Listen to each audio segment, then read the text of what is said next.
Hello students, आज हम लोग फिजिक्स के लेक्चर को आगे बढ़ाते हुए एक नया टॉपिक पढ़ेंगे जिसका नाम है स्पीड एंड वेलोसिटी। ठीक है।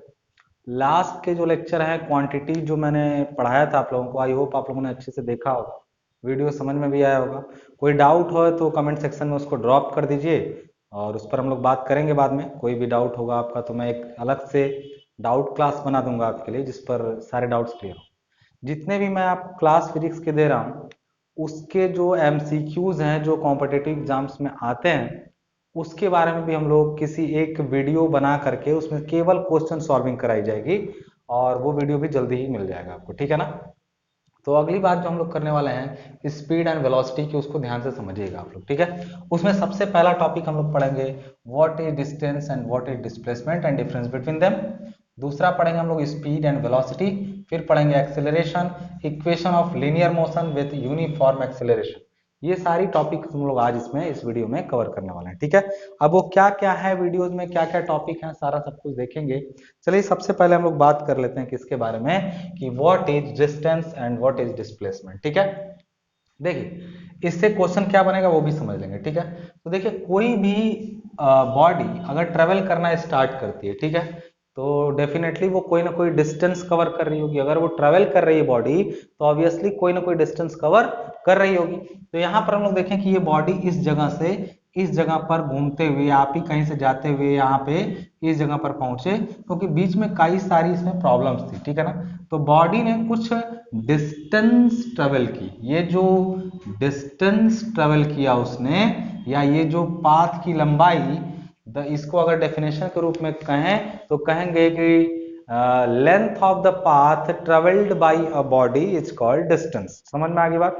हमने बोला कि length of the path travelled by a body is distance, but displacement is minimum distance between final and initial point of that body.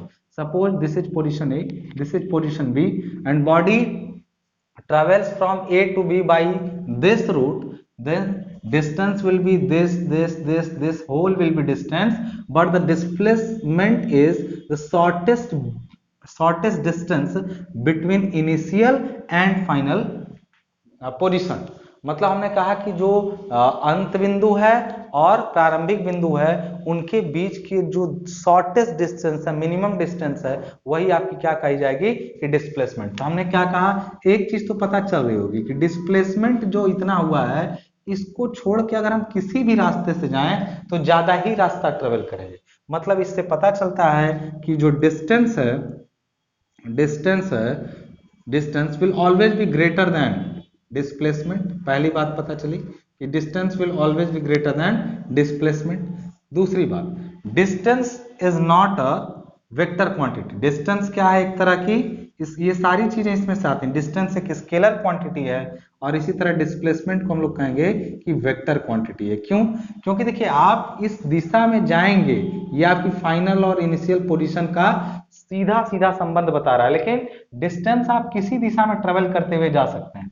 दूसरी चीज, हमेशा कोई भी बॉडी अगर ट्रेवल कर रही है, कोई भी बॉडी ट्रेवल कर रही है, सपोज वो यहां से गई और घूम फिर के फिर इसी टाइप से यहां फिर वापस इसी पॉइंट पर पहुंच गई, मतलब बॉडी यहीं से चलना शुरू किया और यहां पहुंच गया, तो इसका मतलब हुआ कि डिस्टेंस उसने तय किया काफी ज्यादा।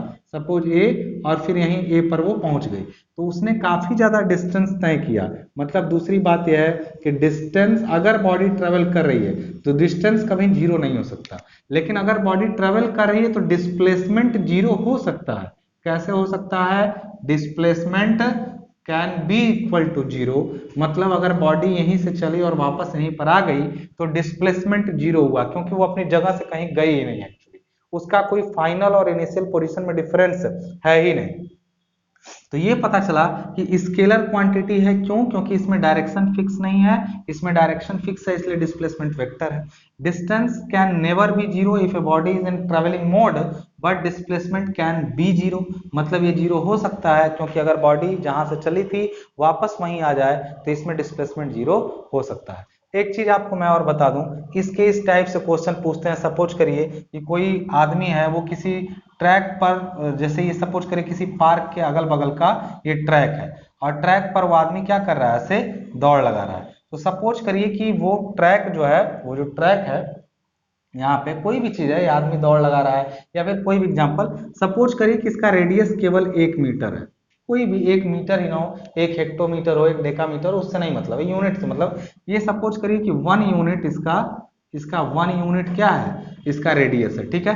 तो पूछा जाता है कि वो अगर यहाँ से यहाँ तक क्वार्टर चक्कर लगाया है, ठीक है, क्वार्टर चक्कर लगाया है, क्वार्टर कहेंगे कि 1/4 ही वो दौड़ा है, पार्क का केवल 1/4 हिस्सा पार किया है, तो वो आदमी यहाँ से ट्रेवल करते हुए कहाँ पहुंचेगा, ए जगह पे। तो बताना है कि उसका इनिशियल, इसका भी 1 यूनिट ही होगा, ये तो क्लियर है। मतलब क्वेश्चन क्या है कि एक आदमी 1 यूनिट रेडियस के किसी पार्क के चारों तरफ चक्कर लगा रहा है, तो बताना है कि अगर वो 1/4 पार्ट पार कर चुका है पार्क का, तो उसने कितनी डिस्टेंस ट्रेवल की है और उसका डिस्प्लेसमेंट कितना होगा, ठीक है। तो यहाँ पर सपोज करिए आदमी यहाँ से ट्रेवल करते हुए यहाँ पहुंचा है, तो एक चीज क्लियर है कि उसकी डिस्टेंस ये है, लेकिन डिस्प्लेसमेंट देखिए ये है। तो यहाँ पर देखना है कि ये 1 यूनिट है, ये भी 1 यूनिट है, तो यहाँ पर एक चीज बताइए ये कितना होगा। तो आप जानते हैं कि ये पूरा जो होता है वो 2πr होता है, यानी हम लिखेंगे कि डिस्टेंस जो होगी, distance travelled by that person is 2πr, यानी 2π और r क्या है, 1 यूनिट है, 1 यूनिट जो भी यूनिट हो वही होगा, यूनिट मतलब यहाँ कोई भी मात्रक हो सकता है, ठीक है। 1 यूनिट इसका क्या है, डिस्टेंस है, मैं दिखा देता हूं, यहाँ पर इसका 1 यूनिट डिस्टेंस है। तो बताइए ये कितना हो जाएगा, तो कहेंगे 2πr टोटल होगा, तो 2πr बाई क्या हो जाएगा 4, क्यों, क्योंकि भाई यहाँ से यहाँ तक 1/4, फिर 2, फिर 3, फिर 4, तो टोटल 2πr है, तो डिवाइडेड बाई 4 करेंगे तो ये डिस्टेंस हो जाएगा, यानी यहाँ पर π/2 क्या हो जाएगा इसका, π/2 यूनिट इसने क्या कवर किया है, डिस्टेंस, π/2 यूनिट डिस्टेंस कवर किया है। लेकिन अगर यही पूछे कि इसने डिस्प्लेसमेंट कितना कवर किया है, डिस्प्लेसमेंट ध्यान दीजिएगा, डिस्प्लेसमेंट, तो बताइए ये 1 यूनिट है, 1 यूनिट है, तो ये इसका देखिए हाइपोटेनस बना रहा है एक राइट एंगल ट्रायंगल का, तो कहेंगे ये कितना हो जाएगा, जानते हैं कर्ण का स्क्वायर बराबर होता है लंब का स्क्वायर प्लस आधार का स्क्वायर, मतलब 1 यूनिट का स्क्वायर प्लस 1 यूनिट का स्क्वायर, यानी हो जाएगा √2 यूनिट। इसका मतलब √2 यूनिट के बराबर इसका क्या होगा, डिस्प्लेसमेंट होगा, जबकि डिस्टेंस इसने कितना तय किया है, π/2 यूनिट के बराबर। बात समझ में आ रही है कि डिस्टेंस और डिस्प्लेसमेंट में क्या डिफरेंस है, आई होप समझ में आ रहा होगा। इस टाइप के अलग अलग अगर क्वेश्चन दिए जाएं, तो अगर डिस्टेंस दिया जाए तो डिस्प्लेसमेंट आप निकाल सकते हैं, सिंपल मेंसुरेशन के रूल आपको पता होने चाहिए बस, ठीक है। तो मैंने एक एग्जांपल के तौर पे आपको ये समझा दिया कि अगर यहाँ से यहाँ तक आदमी मूव करता है तो कितना वो उसने तय किया डिस्टेंस और कितना तय किया उसने डिस्प्लेसमेंट, ठीक है। एक चीज हमेशा ध्यान रखिएगा कि डिस्प्लेसमेंट हमेशा ही कम या बराबर हो सकती है किसके, डिस्टेंस के, ये चीज क्लियर रखिएगा, ठीक है। अब सेकंड चीज हम लोग को क्या पढ़नी है बताइए, ध्यान से अगर आप देखें तो सेकंड चीज हम लोग को क्या पढ़नी है, स्पीड एंड वेलोसिटी, ठीक है। स्पीड क्या होती है ध्यान दीजिएगा, तो स्पीड जो फिनोमिना है उसका मतलब होता है हिंदी में चाल, और वेलोसिटी को हिंदी में कहते हैं वेग, ठीक है। तो स्पीड का मतलब होता है यहाँ पे, स्पीड मतलब आप जानते हैं कि कोई इकाई समय में जो दूरी तय करता है वही स्पीड होती है, ठीक है ना। तो यहाँ पर कहेंगे distance, distance, distance covered in unit time, unit time, मतलब distance covered in unit time का मतलब इकाई समय में तय की गई दूरी को चाल कहते हैं। तो हम लोग यहाँ लिख सकते हैं कि स्पीड की, अगर हम लोग देखें कि स्पीड का क्या होगा फॉर्मूला, स्पीड, तो स्पीड इज इक्वल टू होता है डिस्टेंस, डिस्टेंस मान लीजिए कुछ भी है, तो यहाँ पर हमने लिख दिया डिस्टेंस और डिवाइडेड बाई हमने क्या लिख दिया यहाँ पे, टाइम का मतलब टाइम यहाँ पे हमने लिख दिया पूरा। तो ये फॉर्मूला हो गया स्पीड का। लेकिन ये स्पीड का मतलब होता है जैसे आप बाइक से जा रहे हैं तो आप किस स्पीड से जा रहे हैं, लेकिन अगर बंदूक की गोली छूटती है तो क्या उसमें स्पीड होती है, नहीं, उसमें वेलोसिटी होती है। ऐसी कोई चीज जो सीधा ट्रेवल कर रही हो किसी एक ही लाइन में, तो उसकी स्पीड न लेके उसको वेलोसिटी से हम लोग बात करते हैं, ठीक है। तो वेलोसिटी देखिए, स्पीड डिस्टेंस के टर्म में ली जाती है, जबकि उसी के जगह पर अगर हम लोग वेलोसिटी बात करेंगे, वेलोसिटी, तो वो तय की जाती है क्या, displacement, displacement, displacement per unit per unit time, मतलब इकाई समय में जो विस्थापन होता है। देखिए जो डिस्टेंस होती है उसको दूरी कहते हैं, डिस्प्लेसमेंट को हम लोग विस्थापन कहते हैं। तो एक चीज क्लियर हुआ यहाँ पे, यहाँ पे जो डिस्प्लेसमेंट और डिस्टेंस में क्या अंतर है, एक सेकंड, डिस्टेंस और डिस्प्लेसमेंट में क्या अंतर है। तो डिस्टेंस जो होता है उसको हिंदी में दूरी, डिस्प्लेसमेंट को वेग कहते हैं। डिस्टेंस कहीं भी जिगजैग हो सकती है, डिस्प्लेसमेंट एक दिशा में होता है जिस वजह से वेक्टर में आता है। तो इसी की वजह से हमेशा ध्यान रखिएगा कि जो स्पीड होता है वो भी क्या होती है, एक स्केलर क्वांटिटी होती है, स्केलर क्वांटिटी। लेकिन वेलोसिटी जब लेते हैं यूनिट टाइम में, तो हम जब वेलोसिटी v की बात करते हैं, जनरली इसको v से दिखाते हैं, तो जब v इज इक्वल टू होता है वो होता है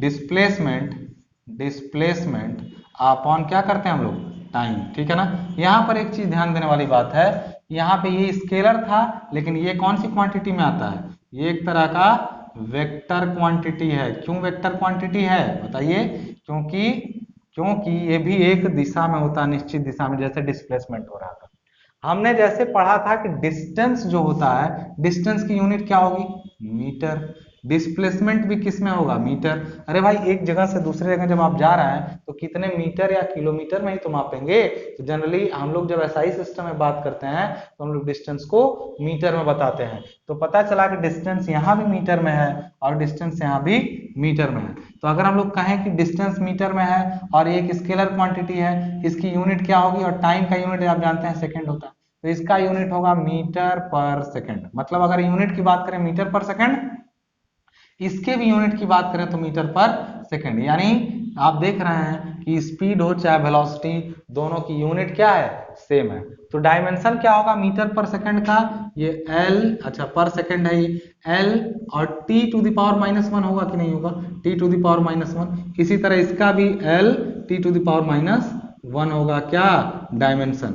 यूनिट इसकी ये हो गई और इसका डायमेंशन ये हो गया। इसकी यूनिट भी सेम है और इसका डायमेंशन भी क्या है, सेम है पूरी तरीके से। ठीक है। तो ये था आप लोग का कहानी किसका, डिस्टेंस और डिस्प्लेसमेंट का, और स्पीड एंड वेलोसिटी का। आप पूरी तरीके से इसको समझ गए। ठीक है कि स्पीड और वेलोसिटी में क्या डिफरेंस है और डिस्टेंस और डिस्प्लेसमेंट में क्या डिफरेंस है। अब एक चीज यहां पर हम लोग समझते हैं एक्सीलरेशन को, बहुत इंपॉर्टेंट है। अच्छा एक चीज यहां ध्यान दीजिएगा, आप जब भी किसी गाड़ी से या किसी चीज से जाते हैं तो क्या आपकी गति हमेशा कांस्टेंट रहती है, क्या आपकी गति हमेशा कांस्टेंट रहती है, गति बढ़ती है। पहले आपने स्लेटर लिया, देखिए दूरी तो बढ़ रही है, एक चीज होता है दूरी को बढ़ना, एक होता है गति का बढ़ना। देखिए पहले एक सेकंड में मान लीजिए आपने 2 मीटर तय किया, तो दूसरे सेकंड में 2 मीटर और, तीसरे सेकंड में 2 मीटर और, यानी गति आपकी क्या है, कांस्टेंट है। गति आपकी क्या है, कांस्टेंट है। तो इस टाइप को अगर हम लोग समझेंगे तो ये गति के कौन से दिखा रहा है, गति की कि गति कांस्टेंट है, हर सेकंड 2 मीटर चल रहा है। लेकिन अगर गति बढ़ रही है तो इस सेकंड 2 मीटर, अगले सेकंड 3 मीटर, उसके अगले सेकंड 4 मीटर, यानी हर बार गति 1 मीटर पर सेकंड बढ़ जा रही है। ध्यान समझिएगा, अगर गति शुरू में 2 मीटर पर सेकंड है, ठीक है भाई, तो 5 मिनट में कहां पहुंचेंगे, तो 5 सेकंड में कहां पहुंचेंगे, तो 10 मीटर, क्योंकि 2-2 मीटर हो गए। लेकिन अगर गति बढ़ रही है, पहले सेकंड 2 मीटर, दूसरे सेकंड 3 मीटर, चौथे सेकंड 4 मीटर, इस तरीके से अगर जा रही है तो एक टाइम ऐसा आएगा कि 5 ही सेकंड में 1 2 फिर 3 फिर 4 फिर 5, मतलब गति में क्या हो रही है, बढ़ोतरी हो रही है हर बार। इसका मतलब हुआ कि गति में बढ़ोतरी भी संभव है, और गति में जब आप बढ़ोतरी करते हैं अपनी बाइक से तो आप एक्सेलरेटर को क्या करते हैं, ऐंठ देते हैं। तो एक्सेलरेटर क्या होता है, एक्सेलरेशन से बना है। Acceleration is change in motion, acceleration is nothing but change in motion. Acceleration क्या होता है, गति परिवर्तन की जो दर होती है, rate of change of motion is called acceleration. मतलब गति, जैसे मैंने कहा ना कि पहले सेकंड 2 मीटर थी पर सेकंड, एक सेकंड में 2 ही मीटर तय करते, अगर उसी गति से रहते तो हर सेकंड 2-2 मीटर तय करते रहते। एक टाइम आया कि 3 मीटर हो गई, फिर 4 मीटर, फिर हर सेकंड गति में 1 मीटर पर सेकंड की क्या हो रही है, वृद्धि हो रही है। इसका मतलब हुआ कि आप एक्सेलरेटेड मोड में काम कर रहे हैं। बात समझ में आ रही है। तो एक्सेलरेटेड मोड में काम करेंगे तो एक्सेलरेशन किसको कहेंगे, अगर मान लीजिए आपकी गति पहले सेकंड में शुरुआत में 2 मीटर पर सेकंड थी, लेकिन 2 सेकंड बाद आपकी गति 4 मीटर पर सेकंड हो गई। पहले सेकंड 2 मीटर पर सेकंड थी, 2 सेकंड बाद आपकी गति 4 मीटर पर सेकंड हो गई। तो इसका मतलब हुआ कि आपकी फाइनल वेलोसिटी v जो होती है वो 4 मीटर पर सेकंड है। इनिशियली शुरू में कितनी गति थी 2 मीटर पर सेकंड, बाद में 4 मीटर, लेकिन इसमें टाइम कितना लिखा है 2 सेकंड में ऐसा हुआ। तो जो एक्सेलरेशन ये होगा वो change in velocity, change in velocity, acceleration होता है change in velocity upon change in time, change in time. इसका मतलब देख नहीं रहा है, वेग परिवर्तन की दर, वेग में परिवर्तन हुआ वो किस दर से हुआ उसी को त्वरण कहते हैं। त्वरण की परिभाषा ही होता है वेग परिवर्तन की दर। तो यानी हमने देखा कि चेंज इन वेलोसिटी यानी 4 से 2 से 4 होना, तो इसका मतलब ही होता है चेंज इन वेलोसिटी होता है v माइनस यू अपॉन इसको कर देंगे डेल्टा टी।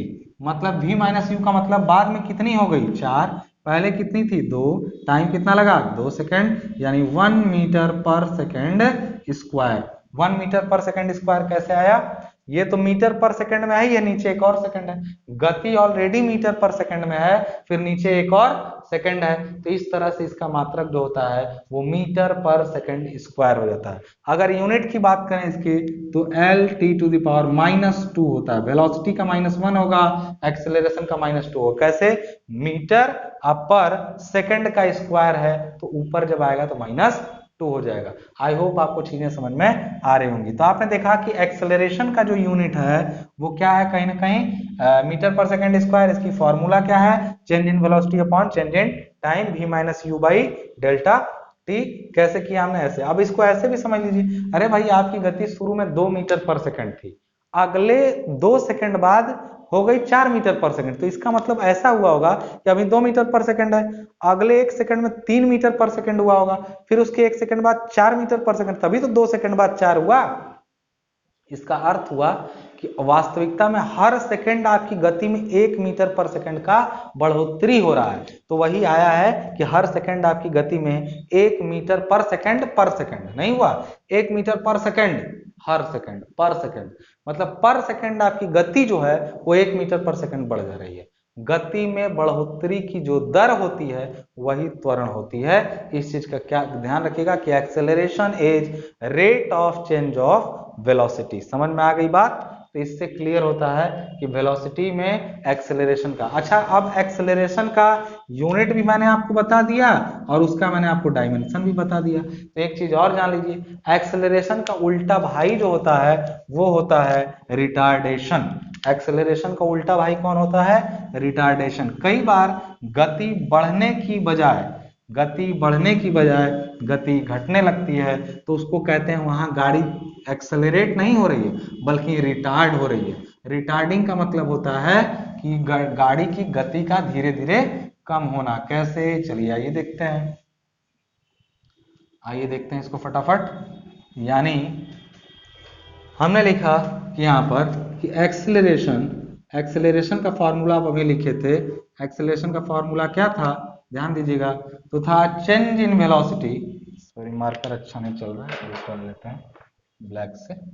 यहाँ पर हमने लिखा कि acceleration is equal to change in velocity upon change in time. यही ना आपने बोला था, चेंज इन टाइम। आपने क्या, मैंने ही बोला था, मतलब आप एग्री किए थे। नहीं भी करेंगे तब भी सही है, ठीक है ना। तो आप मान लीजिए यहाँ पर लिखा चेंज इन वेलोसिटी, तो आपने basically del v upon del t लिखा, और इस डेल v का मतलब है v minus u by t. तो ये अगर तब होता कि सपोज शुरुआत में गति 4 मीटर पर सेकंड थी शुरुआत में, बाद में ब्रेक लगाया गया और गति धीरे धीरे कट करके 0 हो गई, 0 मीटर पर सेकंड हो गई, गाड़ी रुक गई। और ये टाइम कितना लगा गाड़ी को रुकने में, गाड़ी में जब पहले गति 4 मीटर पर सेकंड थी, थोड़ी देर बाद ब्रेक लगाने पर 0 मीटर पर सेकंड हो गई, इसमें टाइम लगा 2 सेकंड का। 2 सेकंड में गाड़ी क्या हुई, पूरी तरह से रुक गई। तो आप कहेंगे कि इसमें रिटार्डेशन यानी मंदन कितना हुआ है। त्वरण का उल्टा भाई होता है मंदन, इसको कहते हैं नेगेटिव एक्सेलरेशन, जैसे मैं बताऊंगा अभी।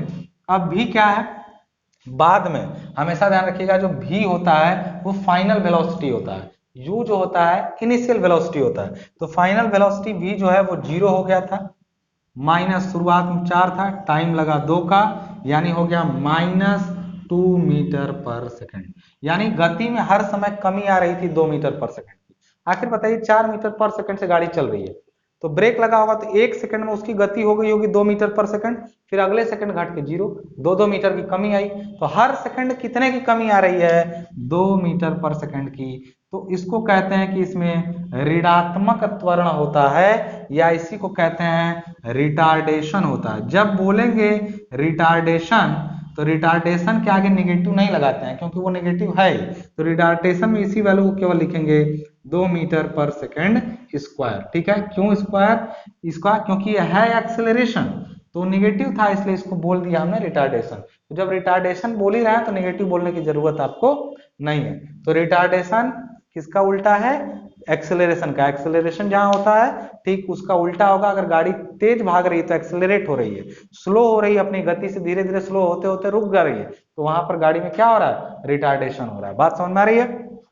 तो आई होप इसका क्लियर होगा।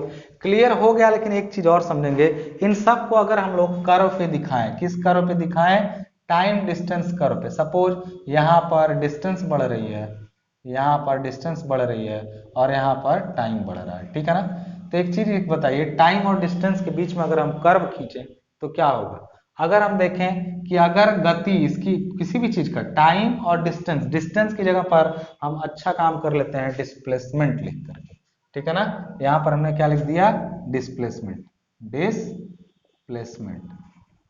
तो एक बात बताइए, यहां पर टाइम और डिस्प्लेसमेंट के बीच में कर्व खींचे, तो कर्व बताइए ये अगर हम इसको ऐसे खींच रहे हैं, ठीक है ना, तो ये किस चीज को शो कर रहा है? किस चीज को शो करने का मतलब, टाइम अगर यहां पर है तो यहां पर कुछ डिस्प्लेसमेंट हुआ है, क्लियर है? यहां पर भी कुछ टाइम बढ़ा तो डिस्प्लेसमेंट हुआ है, यहां पर भी कोई टाइम बढ़ा तो यहां पर भी डिस्प्लेसमेंट हुआ। हर बार समान टाइम है, जैसे 1 सेकंड ये है, ये 1 सेकंड, ये भी 1 सेकंड, मतलब यहां से यहां तक 1 सेकंड हुआ, यहां से यहां 2, यहां से यहां 3 सेकंड हो गया, ठीक है? हर सेकंड देख रहे हैं ये इक्वल डिस्टेंस तय कर रहा है। तो इसका मतलब ये कर्व जो दिखा रहा है वो दिखा रहा है यूनिफॉर्म, यूनिफॉर्म वेलोसिटी को, यूनिफॉर्म वेलोसिटी को। बात समझ में आ रही ना? इस कर्व पर ऐसा ही कर सबका, देखिए यहाँ पे ध्यान समझिएगा, कर्व पर कई बार कर्व दे के पूछ देता है कि ये कर्व किस चीज को प्रदर्शित करता है। तो अगर ऐसा कोई कर्व बने टाइम डिस्प्लेसमेंट के बीच में और बिल्कुल सीधा हो, उसकी स्लोप हर जगह क्या हो? सेम हो, तो ऐसे कर्व को हम लोग कहते हैं कि टाइम डिस्प्लेसमेंट के बीच में कर्व है और यूनिफॉर्म वेलोसिटी को दिखा रहा है। लेकिन कर्व अगर ऐसा हो तो ध्यान समझिएगा, कर्व अगर ऐसा हो, यही टाइम है, टाइम है और यहाँ पर क्या है? डिस्प्लेसमेंट है, डिस्प्लेसमेंट है। यहाँ पे टाइम है, यहाँ पे डिस्प्लेसमेंट है। तो होना क्या है यहाँ पे? देखिए टाइम इंटरवल को हम इस एक्सिस पे बराबर बराबर बांट रहे हैं, हमेशा ध्यान दीजिएगा, टाइम इंटरवल को इस एक्सिस पर बराबर बराबर। देखिए शुरू में कम डिस्प्लेस हुआ है, लेकिन दूसरी बार देखिए तेजी से डिस्प्लेस हुआ, तीसरी बार देखिए ये दूरी, देखिए ये कम है, ये ज्यादा हुआ, ये और ज्यादा हो गया, और फिर वहां से आगे चले हम लोग तो ये और ज्यादा हो गया। देख रहे हैं टाइम, देखिए लगभग इतना ही बराबर है सबका इंटरवल, ये और ये, लेकिन ये देखिए इतना, फिर बढ़ा, फिर बढ़ा, फिर और बढ़ गया। इसका मतलब समझ रहे हैं? 1 सेकंड में पहले तो कम चल रहा था, फिर दूसरी बार ज्यादा, फिर तीसरी बार ज्यादा, फिर तीसरी बार और ज्यादा, यानी इसका गति बढ़ रहा है, हर सेकंड ये पहले से ज्यादा चल रहा है। तो अगर टाइम डिस्प्लेसमेंट कर्व पर कोई कर्व सीधा ना जाके इस टाइप से जा रहा है तो वो किसको दिखा रहा है? एक्सेलरेशन को, क्योंकि गति हर सेकंड क्या हो रही है?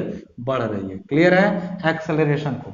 इसी तरीके से सेम टाइम डिस्प्लेसमेंट कर्व पर यहाँ पर चलिए हमने लिख दिया टाइम, यहाँ पर फिर से हम लिख दिया डिस्प्लेसमेंट, और इसी पर ये कर्व ऐसे जाने लगे, तो इसका अर्थ क्या है भाई जरा बताइए फटाफट।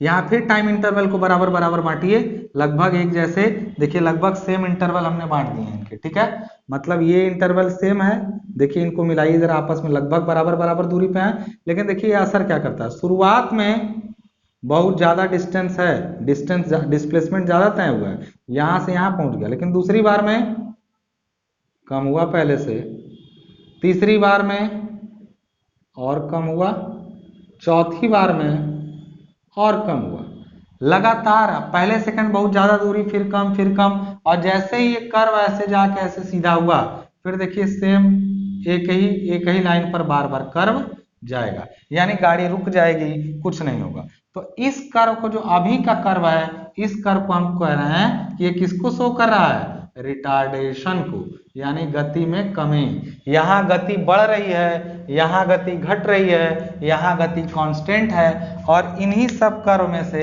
एक कर्व सपोज करिए यहाँ से निकला और ऐसे जा रहा है। इसका मतलब समझ रहे हैं, इसका मतलब समझ रहे हैं, कोई वस्तु कुछ दूर चली है, उसके बाद रुक गई है, ये विरामावस्था को दिखा रहा है। ये रेड वाली लाइन जो होती है वह एट रेस्ट को दिखा रही है, मतलब गाड़ी रुकी हुई। देखिए टाइम बढ़ रहा है, लेकिन उसकी तुलना में डिस्प्लेसमेंट हो ही नहीं रहा है। कुछ देर यहाँ से कुछ देर जाके गाड़ी रुक गई है, और कांस्टेंट उसी डायरेक्शन में क्या हो रही है, टाइम कितना भी बढ़ रहा है उसमें कोई डिस्प्लेसमेंट नहीं हो रहा है। टाइम के साथ अगर कोई चीज चल ही नहीं रही है, आगे बढ़ ही नहीं रही है, डिस्प्लेसमेंट हो ही नहीं रहा है, तो इसका अर्थ है वो रुकी हुई यानी विराम अवस्था में।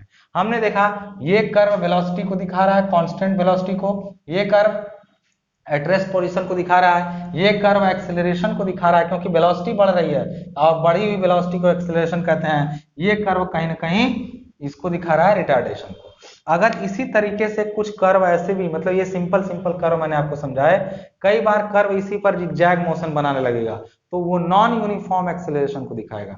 किसी चीज की गति हर सेकंड 1 मीटर बढ़ रही है, अच्छी बात है, लेकिन हर सेकंड वो फिर पहले ही सेकंड 1 मीटर बढ़ी, फिर दूसरे सेकंड गए तो उसकी गति सपोज पहले 1 थी, फिर 2 हुई, फिर 4 हो गई, फिर 8 हो गई, मतलब 1 सेकंड में 1 ही मीटर न बढ़ना था। 1 से 2 हुआ, ठीक है, फिर 2 से 3 होने से 4 हो गया, 4 से 8 हो गया, मतलब त्वरण में भी बदलाव हो रहा है। मतलब जब त्वरण में परिवर्तन होने लगे, यानी चेंज इन एक्सेलरेशन होने लगे, change in velocity is acceleration, but change in acceleration is called non uniform acceleration. क्या कहते हैं उसको, नॉन यूनिफॉर्म एक्सेलरेशन। तो हमेशा ध्यान रखिएगा, इन कर्व से भी क्वेश्चन आ जाते हैं कई बार कि ये कर्व किसको शो कर रहा है। समझ में आ रही बात। टाइम डिस्प्लेसमेंट कर्व पर इतनी ही बातें हो सकती थी। अब ये टॉपिक जो बचा है, equation of linear motion with uniform acceleration, इसके बारे में चर्चा हम लोग नेक्स्ट लेक्चर में करेंगे, और इस पर छोटे छोटे न्यूमेरिकल भी आते हैं। तब तक के लिए नेक्स्ट लेक्चर का इंतजार करिए। मिलते हैं नेक्स्ट वीडियो में। धन्यवाद।